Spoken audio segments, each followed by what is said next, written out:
city, Mr. Mayor. Congratulations, first of all. You're the president, the new president of the U.S. Conference of Mayors. We talk a lot on this show about national politics, about what ought to be done at the federal level to get stimulus and to get jobs. What are you all doing at the state level and the local level on that front? Well, I think, first of all, I'm really honored to be the president of the U.S. Conference of Mayors. You get elected by your peers, and that's a big deal. And I think what we're trying to do, honestly, is we're trying to restore the faith and confidence in government. I think the American people watch what's taking place in Washington. They see the gridlock. They see the partisan politics, and they're frustrated. I think mayors are a new breed of politician. We don't care whether a good idea comes from the Democratic side of the equation or the Republican side. We want good ideas. We want to implement them. We're very practical and we're very pragmatic. That's what we have to do at the local level, and that's kind of our message that we're trying to share day in and day out. Hey, Kevin, off of that answer, could you talk a bit about the frustration you must feel as a mayor, given the polarization in Washington? You've got to worry about paving roads, about mowing Little League fields, about bridges that need to be repaired. Talk about the frustration you feel in your job when you think of Washington.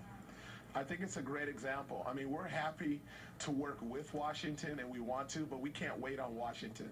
We as mayors, we are where the action happens, and we have to get things done. We're accountable to our constituents. We can't wait on the sidelines. Yes, we'd love to have federal dollars come our way, but what you're seeing right now is mayors taking action. And there is example after example around this country where mayors are saying, we've got to be action-oriented. Yes, Washington is important, but that's why I give the example is we don't care about bipartisanship. I mean, we don't care if you're a Democrat or Republican. The communities that we represent, they want our potholes filled. They want our garbage picked up. We want to make sure that our streets are safe and clean. We want to make sure that we're creating jobs in our community and our kids are going to great schools. We don't have the luxury of waiting. Mr. Mayor, you've got yourself a new part-time job, I gather. You're leading the search committee for the new head of the NBA Players Association. What are you looking for in that job? I got a couple candidates here on set with me here, Willie Geist and Mike Barnacle. Well, I might have to take Willie over Mike, with all due respect. Sorry, Mike. Wow. That's a smart man. We're looking for somebody who wants to put the players first.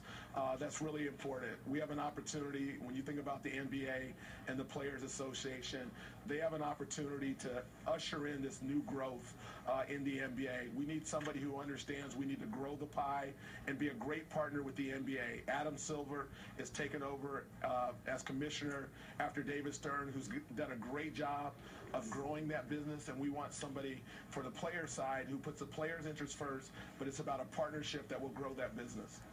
Mr. Mayor, I can't let you go because it is NBA playoff time without showing a piece of video that goes down in NBA history, maybe as the best small man over big man dunk in the history of the league. Let's check this out.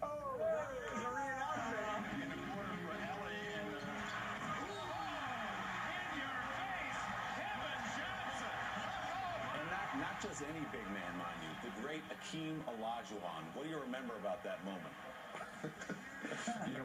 My grandfather used to always say, if you're going to pick on somebody, you might as well pick on somebody bigger than you, just in case you come up short. That was a great moment. That was a great moment in my career. We were playing the Houston Rockets, Charles Barkley, Dan Marley. We had a great team trying to get to the NBA Finals. And Akeem Olajuwon kept blocking our shots. Every time we'd go down, he'd block a shot. And I finally said, give me the ball. I'm going to go to the basket, do what I can. So went up, dunked on him. It's the 20th anniversary since that dunk. That's right. And after I dunked on him, of course I am. I have video in my pocket if I need it. After I dunk on him, I'm all excited at half court, and all of a sudden I can see this big shadow coming to half court, and I look, and it's Olajuwon, and he said, don't ever do that again, little man. Don't ever do it again, little man. Hey, all you need is once, Kevin. All you need is once. Okay, before we let you go, who do you like in the playoffs this year? Who's going to win it all? Honestly, I think Miami's probably going to come out of the East again. I think they'll get it together in time.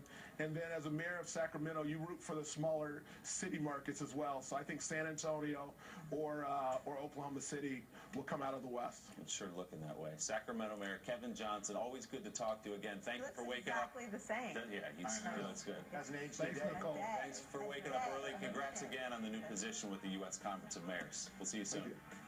Still ahead, she's an Emmy Peabody